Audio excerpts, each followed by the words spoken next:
ആരൊക്കെയാ ഈ ചത്തുപോയവര്? 150 വർഷങ്ങൾക്ക് മുമ്പാ. അന്ന് ഇവിടെ മൂപ്പ് ഭരിച്ചിരുന്ന പ്രതാപശാലിയായ ഒരു കാർന്നവരുണ്ടായിരുന്നു. ആ കാർന്നവര് തഞ്ചാവൂരിൽ നിന്നങ്ങാണ്ട് ഒരു നൃത്തക്കാരിയെ മേഡമെ കൊണ്ടുവന്ന് താമസിപ്പിച്ചു. നാഗവല്ലി എന്നായിരുന്നു ആ തമിഴത്തിയുടെ പേര്. തമിഴത്തി വേറൊരാളുമായിട്ട് സ്നേഹത്തിലായിരുന്നു. രാമനാഥന്റെ പേരുള്ള ഒരു നൃത്തക്കാരനുമായിട്ട്. എന്തായാലും ഒരിക്കലും നാഗവല്ലിയെ തിരക്കി നമ്മുടെ തെക്കിനിയുടെ തൊട്ടപ്പുറത്തുള്ള വീടാ പടിപ്പുരയ്ക്കല്. എന്തിനു പറയുന്നു, കാർന്നോരെങ്ങനെയോ ഈ രഹസ്യങ്ങളൊക്കെ അറിഞ്ഞു.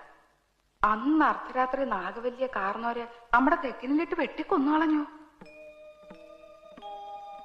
8ാം ദിവസം ദുർഗാഷ്ടമി രാത്രിയില് നാഗവല്ലിയുടെ പ്രേതാത്മാവ് ഒരു രക്തയക്ഷിയായിട്ട് മാറി കാർന്നവരെ കുത്തി കൊലപ്പെടുത്താൻ വേണ്ടി അരക്കകത്ത് വരെ കയറി ചെന്നാ പറയുന്നേ. കാർന്നവരെന്തൊക്കെയോ ഭയങ്കര മന്ത്രമൊക്കെ ചൊല്ലി ഒടുവിൽ രക്ഷപ്പെട്ടു. അതിൽ പിന്നെ നാഗവല്ലിയുടെ പ്രേതാത്മാവ് തീരാപ്പകയോടെ